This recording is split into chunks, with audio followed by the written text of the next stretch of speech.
Mark Fitzpatrick is the director of the Non-Proliferation Program at the International Institute for Strategic Studies. He's also spent 26 years at the US State Department.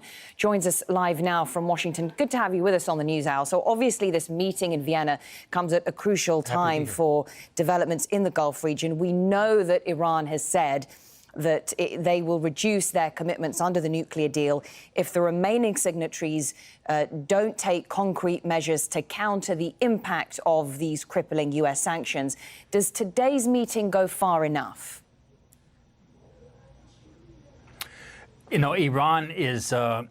It's hard to judge exactly what Iran will do. I think that they probably will go ahead and exceed some of the limits of the deal because Europeans have been talking about this Instex mechanism for months and months now.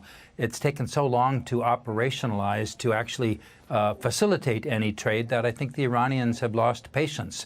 And yes, I think they will be starting to break out of the limits imposed by that 2015 deal. How does Europe then respond?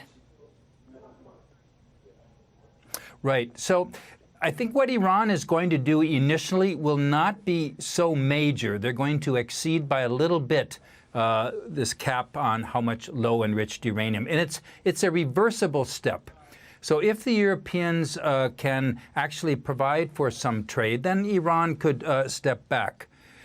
Europeans will have to respond in some way to even a little bit of an excess, but it won't be major sanctions.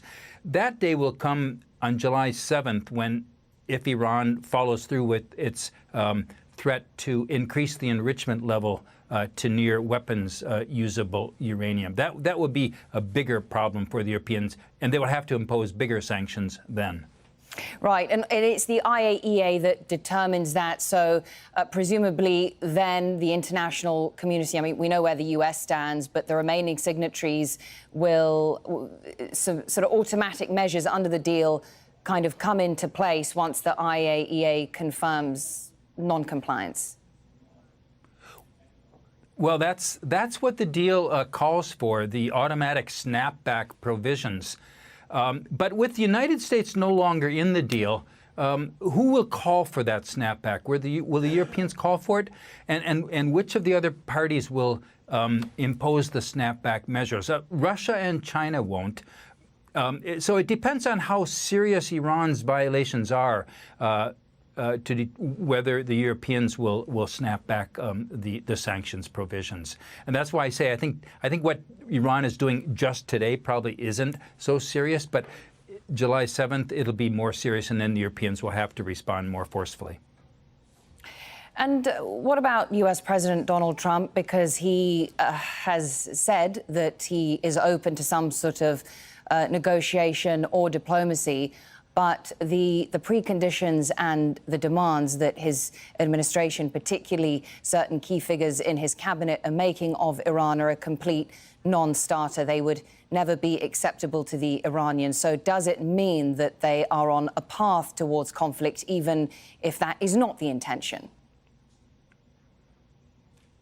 It certainly does look like they're on a path to conflict, as you've said, and I don't think it's the intention of either party. It's a little bit unclear whether those demands that Secretary of State Mike Pompeo made were preconditions. He said they're not preconditions to meeting. They're just what the United States would demand once they meet. But I think that the reason the Iranians don't think President Trump is serious about wanting to talk is that he says he wants to talk, and then he sanctions the supreme leader of Iran, and he imposes additional sanctions. That's not a way to start off negotiating in good faith. So they just don't trust him. And I saw a report the other day that said the French also don't believe that Mr. Trump really wants to talk with the Iranians. Thank you very much, Mark Fitzpatrick from the International Institute for Strategic Studies, for sharing your analysis with us this evening.